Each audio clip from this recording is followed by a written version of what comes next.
Okay, we just finished chapter 2, and in this video we're going to start chapter 3 of the trigonometry textbook. And so what we've done so far in the second half of chapter 1 and all of chapter 2, because the first half of chapter 1 was reviewing some concepts from geometry, we were introduced to trigonometric functions. We became very familiar with the general definition for trig functions. Then in chapter 2, we studied trig functions as well as, the right triangles they're associated with from all kinds of different perspectives. We talked about approximating trig function values of any angle with the calculator, and we looked at different applications of trig functions, both with respect to actual geometrical right triangles as well as trigonometry in a more abstract sense, still dealing with right triangles, but it's not technically, geometry. Like velocities, breaking down velocities into components, you have a right triangle with velocity components, for example.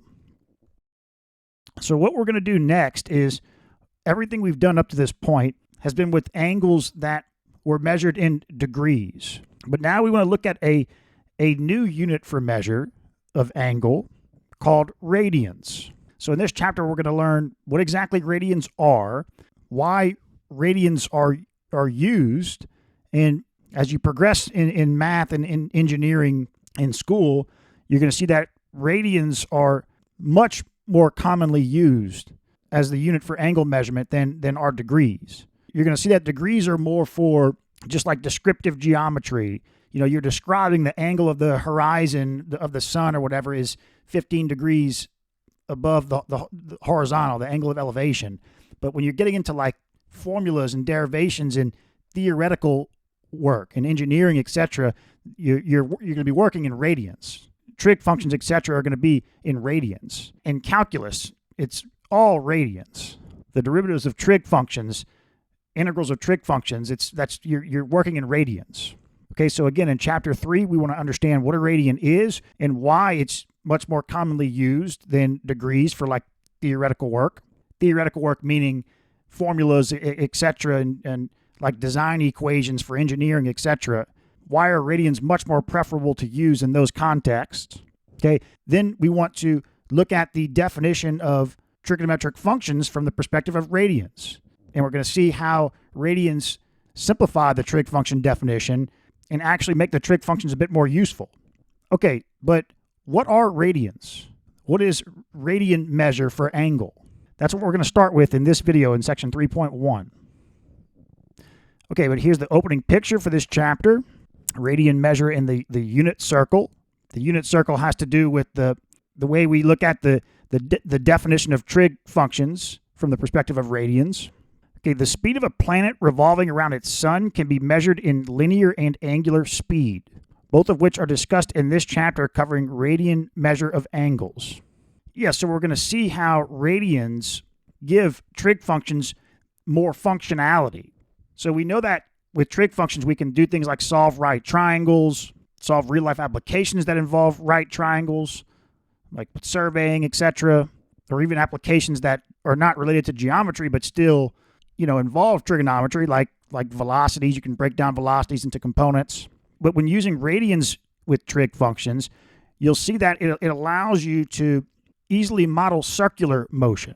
Not just motion, but anything circular, you can consider using trig functions to model it. Now, it's not like you couldn't do this with degrees. We're not changing the trig functions but with radians. It's still trig functions are trig functions. But if you use degrees, it would be a lot more difficult. You'd have these factors all over the place. Radians make it really clean and simple to model circular motion, anything circular with trig functions. Okay, so what are radians? I actually made an entirely separate video dedicated to this question. It gives the entire background. So what are degrees? Why do we use degrees? It goes through what radians are slowly and thoroughly. So I'll post a link to that video in the description. But also, if you're following along in the trigonometry playlist, that video is going to be right before this video.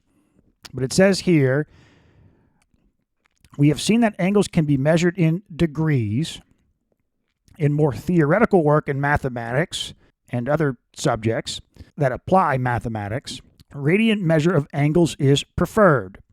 Radian measure enables us to treat the trigonometric functions as functions with domains of real numbers rather than angles. So, yeah, that's one of the things that's nice about radians. It's not, with degrees, you're dealing with we're going to see that radians are unitless. We'll see why in a second. Radians don't have a unit, so it's just a number. And that's nice if you're dealing with something in theoretical work. You want equations to simplify. You want things to be cleaner.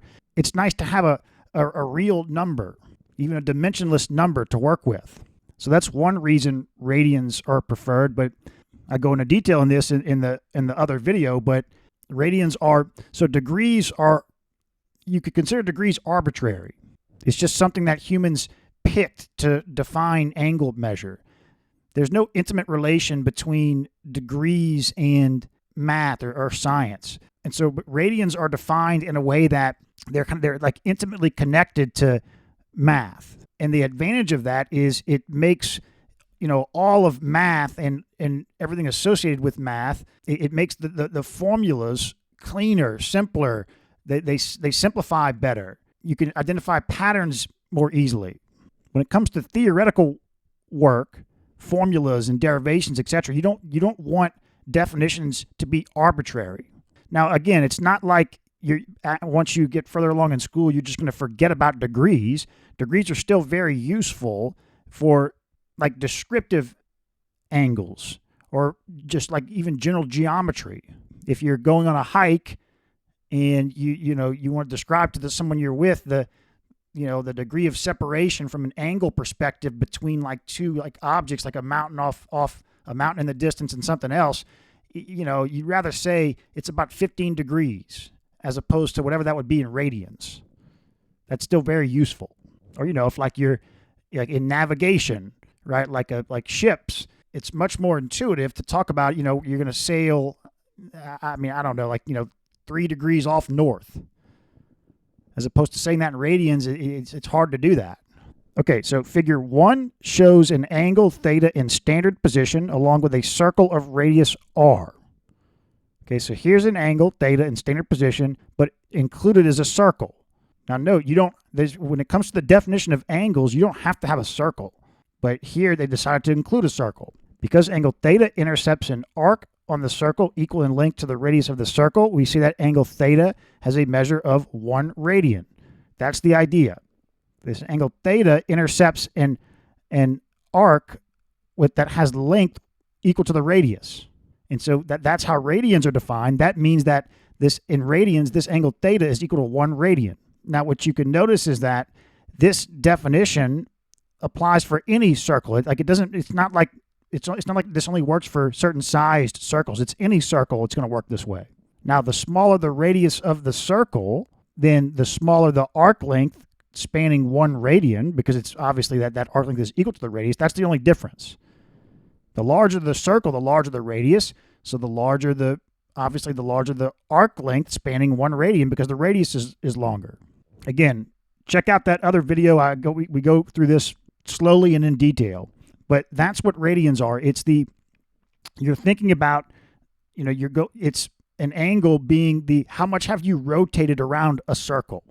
That's the idea of radians. It's a representation of how much you've rotated around a circle. The fraction, if you go 360 degrees, the idea is you've rotated around an entire circle. So from the perspective of radians, what would a full rotation be?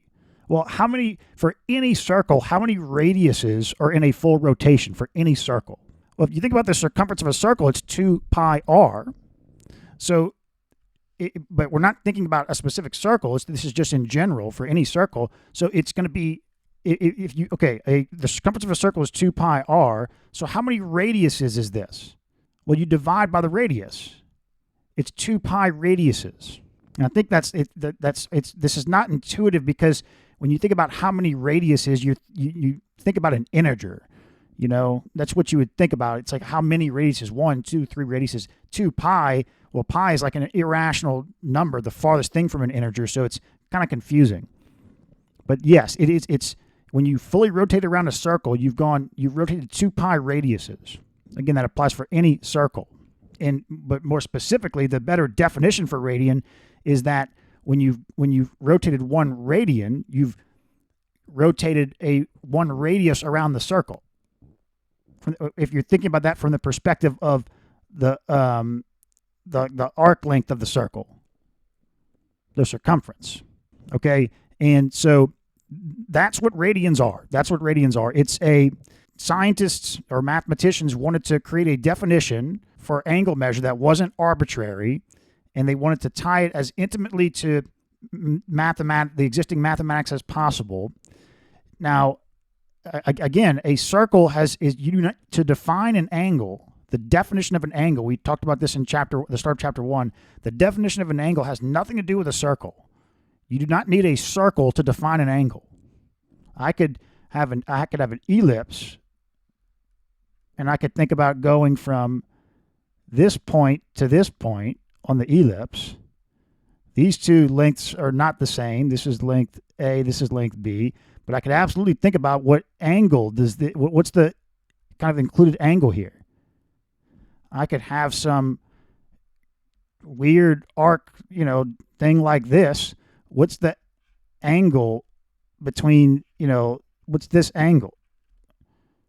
Okay, so you do not need a circle to define what an angle is at all. However, if you're going to come up with a fundamental unit for angle measure, incorporating a circle is not a bad idea. Why? Because circles are arguably one of the most fundamental aspects of like math and nature. And so that's what they did. They associated an angle with a circle and then made this relation between the angle measure and the arc length of the circle. And that's why when you think about radians measure, that's why you're always using pi. Pi has, in as far as like the inherent origin definition, pi has nothing to do with angles. Pi is the ratio of the circumference to the diameter of a circle. That's it. That's all pi is. It's just since they decided to make this angle measure, radians, they defined it to be associated with the circumference of a circle, the arc length of a circle. That's when pi became associated with angle measure. Okay. Now, to give you though, I think this is a good illustration of, and I talked about this in the other video, of why it's desirable not only to make definitions of measurement units, etc., not be arbitrary. Is that so? Not only do you not want it to be arbitrary, things to be arbitrary, but you also want to define them as cleverly as possible. Because you could define radians to be whatever you want. How do we know that this is the best definition for angle? Maybe it is, maybe it isn't. It looks like it's worked out well so far. But you can think about that. There's people that argue that if we could have restarted, instead of using pi, instead of the constant that relates the circumference to the radius or the diameter of any circle, instead of that being the circumference divided by the diameter to get pi, there's people that argue that we should be instead using tau, which is the ratio of the circumference of a circle to its radius. They argue that should have been the famous constant instead of pi, and if we could like press a button and have that like tau propagate through all of the mathematics and engineering and all the formulas and stuff, that they argue that it would create more, it would be even more cleaner, more organized. We could see even more patterns. It would reveal more. That's what they argue. And so that's the idea of that. That's like what I'm saying is that's the purpose of using radians over something arbitrary like degrees. That's why science uses the metric system instead of something, arbitrary English units, like 1 foot is 12, we just kind of made that up. I guess the metric system is kind of made up too, but that's the idea.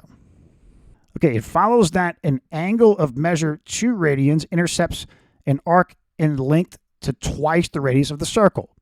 The angle of measure 1/2 radians intercepts an arc in length to half the radius of the circle. And again, just note this is any circle. not just, it's just a circle in general, any circle of any radius, and so on. So in general, if theta is a central angle of a circle of radius r, and theta intercepts an arc length of s, then the radiant measure of theta is, so yeah, this is we can look at radians this way. This is another definition of radians. So here it was, we thought about, okay, if you go a full rotation about the circle, you go 2 pi r, you divide that by the radius, and you get the angle measure for the radian measure for a full rotation. Okay, so really what you're doing is with radians, you're thinking about, if an angle is measured in radians, then you're looking at, you put any circle, no matter what the circle is, and you think about that there's going to be an associated arc length that the angle intercepts, right? You can have any angle measured from standard position with vertex at the origin, and you put the center of the circle at the origin. And so with any angle, you can associate it with it in an arc length of a circle. And we consider that arc length is S. Okay, this is associated with some theta. It's not, we're not saying this is R. We're not saying this is, the full rotation. This is any arc length. Okay, so now how do we think about, so if we want to get the angle theta in radians from this arc length, what do we need to do? Well, how many radiuses is this? How many, that's the idea. How many radiuses is this? Well, it's just like we did here with 2 pi r, you divide by r. If you want to see like how many whatever is this, you divide by that. Okay, so this is it. This is another kind of definition of radians. You have an angle measured in radians that you don't, by definition, you don't have to do this, but you can think about bringing in a circle to associate with that angle. And what will happen is you'll have an arc length that this angle kind of draws out. Okay, so then you think about, okay, what is that arc length? That's S. Now, how many radiuses of the circle is that arc length? So to do that, you divide by the radius, and that's what the angle is. Okay, now what you notice though, so this is, probably here's this is the official definition of radians. Okay, but so here's the official definition. What you notice though is that this is a unit of length, whatever the circle, the radius of the circle is given in centimeters, feet, whatever, and this is a unit of length. The arc length is a unit of length, and this is a unit of length.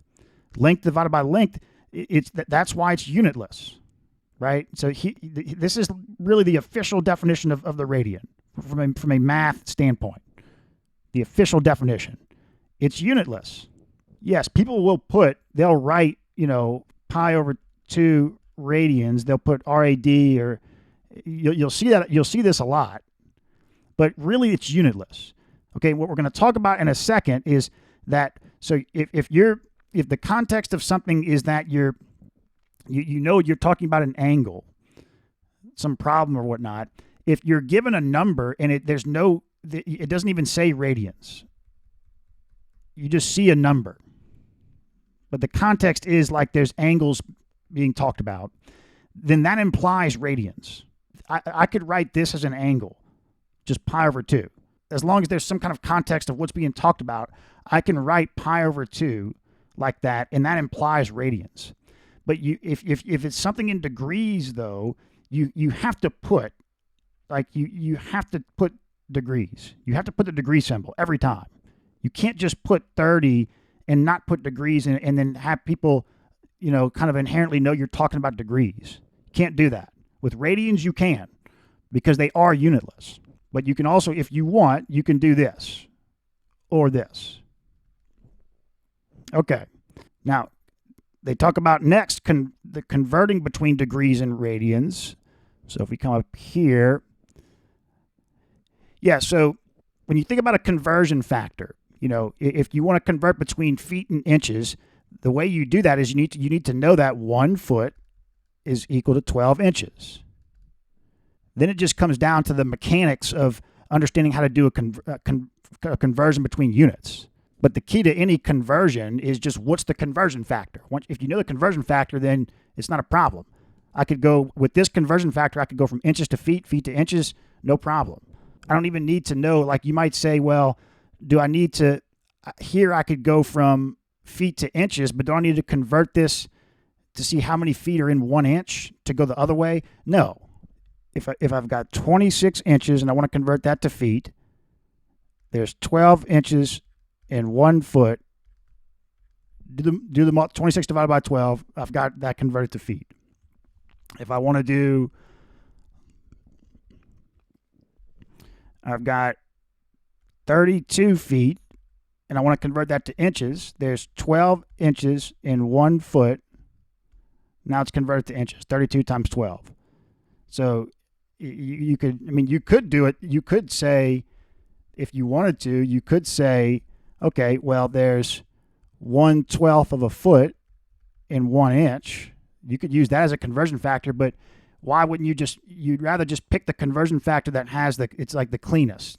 It's got like nice whole numbers. So you could use this as a conversion factor if you want, but why not just use this? Okay. So what's the conversion factor then for radians? Radians in degrees.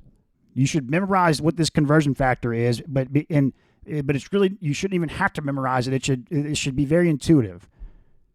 Okay, like we're just looking for, like, okay, we have 1 foot is 12 inches, or there's 12 inches in 1 foot. How many degrees are there in a radian? Well, instead of thinking about how many degrees are in a radian or how many radians are in a degree, you can use any relation you want. So I can't say off the top of my head how many degrees are in 1 radian or how many radians are in 1 degree, but I know how many radians are in a full rotation, and I know how many degrees are in a full rotation. So just use that as the conversion factor. Conversion factors don't have to have, like, okay, we had 1 foot is equal to 12 inches. Conversion factors don't have to have one side have a 1. Like you have to have 1 foot is equal to 12 inches or 1 inch is equal to this. Conversion factors, it's any equality on either side. You can have a non-1 on this side and a non-1 on this side. That's fine. It's just the equality needs to be true. So, okay, let's think about a full revolution. 1 full revolution is 360 degrees. Okay, what's that equal to in radians? We just talked about that. That's 2 pi radians. There's your conversion factor. Now, you'll also see people will use a half of a rotation, so that's 180 degrees is equal to pi radians, but it's the same thing. I like this one because that's, the full revolution is the most intuitive, but you could use whatever you want. Pi over 2 radians is 90 degrees, whatever. And so again, if you're ever trying to convert between units, and in this case we're talking about converting between degrees and radians, once you've got the conversion factor, you're home free to go in any direction. So if we have we want to convert 30 degrees to radians, well, there's 2 pi radians for every 360 degrees. And there you go, 30 times 2 pi divided by 360. What if you wanted to convert 7 pi over 2 radians to degrees? Well, there's 360 degrees for every 2 pi radians. Well, you see, okay, the degrees cancel, you're left with radians. Here, the radians cancel, you're left with degrees. So 7 pi over 2 times 360 divided by 2 pi. That's it. That easy. Okay, so now they do some example problems of these conversions. We're going to work a bunch of examples. Okay, it says one of the most important facts to remember when working with angles and their measures is summarized in the following statement. So agreement on angle measurement units. If no units of angle measure is specified, then the angle is understood to be measured in radians because radians are unitless. For example, figure 3a shows an angle of 30 degrees. You see, it has degrees on it. You couldn't just, if you just put 30 here, yeah, that's what they say. Let's say you just put 30, you didn't put degrees. Well, then you're implying that means 30 radians. And this is actually 30 radians. So if you put 30 here without degrees, yeah, you didn't draw out 30 radians, but it's kind of like saying maybe you just meant, I can put theta here, and theta means anything. It could be, I could put 500 or 5,000 degrees or whatever. So maybe you're just suggesting that you put 30 here with no degrees, just 30 unitless. So you're just saying 30 radians, but you're just kind of drawing a starting angle, but you meant that you meant this. So if you again, if you're going to put with degrees aren't unitless, you have to put like 30. You have to do that. Radians, a lot of times people will write out radians, but you don't have to because they're unitless. You could actually just do this. You could just say that this is pi over 5. And don't put any units, and that implies radians. Okay? So the following table and figure 4 on the next page gives some equivalent angle measures in degrees and radians. So yeah, here's one of the conversion factors, but I like 360 degrees is equal to 2 pi radians. I prefer that. But yeah, if we come here, so you'll learn this over time. You'll get a feel for this, but we could take a look. So if 2 pi radians is 360 degrees, well then what is 90 degrees? That's pi over 2, because you take 2 pi divided by 4, that's pi over 2. So every 90 degrees is pi over 2 radians. And so then anything like pi over 3, pi over 4, pi over 5, pi over 6, that's kind of going to be the acute angles, right? Pi over 3, pi over 4, pi over 6, etc. And then if you're going from, in quadrant 2, you're going from pi over 2 to pi, okay? So when you think about pi over 2 to pi, that's 1/2 to 1. A coefficient over in front of pi. It's something between 1/2 and 1. What's between 1/2 and 1? Right? Because you're going from pi over 2 to pi. That's like 3/4, 7/8, 5/6, 2/3. Right? 2/3 is 0.667. Right? Now in the third quadrant, you're going from pi to 2 pi divided by, this is 3 pi over 2. 270 degrees is 3 pi over 2. So you're going from pi to 3 pi over 2. So 1 to 3/2. That's 1 to 1.5. So, what kind of fractions are between 1 and 1.5 pi?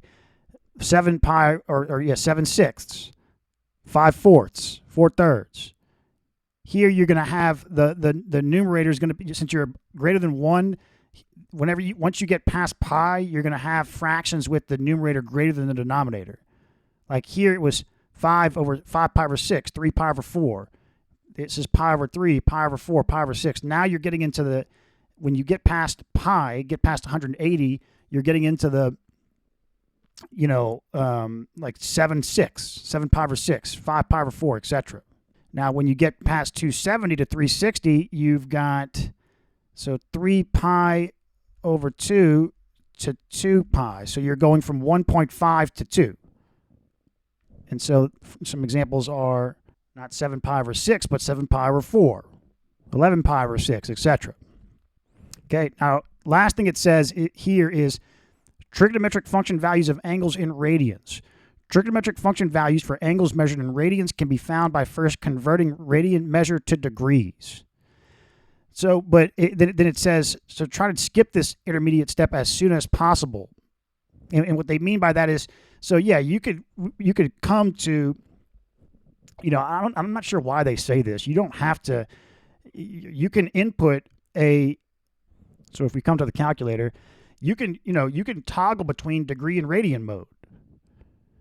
And so you could input radians into the trig functions. You don't have to convert to get a trig function value of an angle. You don't have to convert to degrees. So yeah, don't think about it that way. Get used to evaluating trig functions by inputting either a angle in degrees or an angle in radians. But remember though, these are just units. And so like we're not changing the definition of trig functions by going to radians. These are units. So in other words, so if we can, let's say we've got 30 degrees, so we convert that to radians, so that's 360, or no, 360 degrees for every 2 pi radians. So this goes to 12. Okay, so pi over 6 radians. That's 30 degrees is equal to pi over 6 radians. So now if we draw the 30, 60, 90 triangle,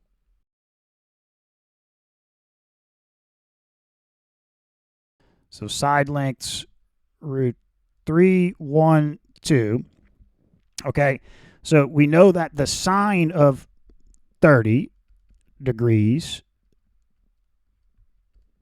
is 1/2. And then the cosine is root 3 over 2, etc. So all this means is that if you switched the calculator, so, okay, we're in degree mode. Sine of 30 is 1/2. Okay. Now, if we switch to radian mode, all we're doing is, so pi over 6, it's going to be 1/2. It's the same angle. You could draw a 30, 60, 90 triangle in radians. I mean, you don't do that, but like it's the same angle. Like this is pi over 2. You know, you could specify an angle in any unit you want. Again, with triangles, you don't do that. You stick with degrees, but that's the idea. So sine of pi over 6, that's an angle measure. You know, what does an angle measure mean? That's a level of separation between two side lengths. Pi over 6 and 30 are the same amount of angle.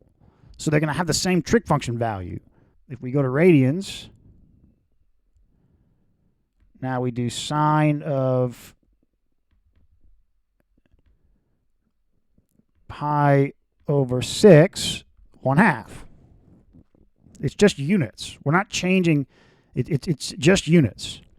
So yeah, I mean, you can, if you want to find a trigonometric function value for an angle in radians, if you're given an angle in radians, yeah, you could convert it to degrees. I mean, I guess in the beginning you might do that if you were given that an angle is measured pi over 6, and you're asked to find the trig function values. Well, if you convert that to degrees and you see it's 30 degrees, well, then we just learned all about finding trig function values of like a 30-degree angle. Well, yeah, then go ahead and do that, I guess. But still, you want to get used to the idea of getting the trig function values directly from the radian angle, which means you're just like you're coming to radian mode and working in radian mode in your calculator. Or if it's a special angle, I guess, yeah, if it's potentially a special angle or it has a reference angle that's a special angle, then see what does that radian measure correspond to in degrees. So what's the special angle it's associated with, and then you can figure out the trig functions that way.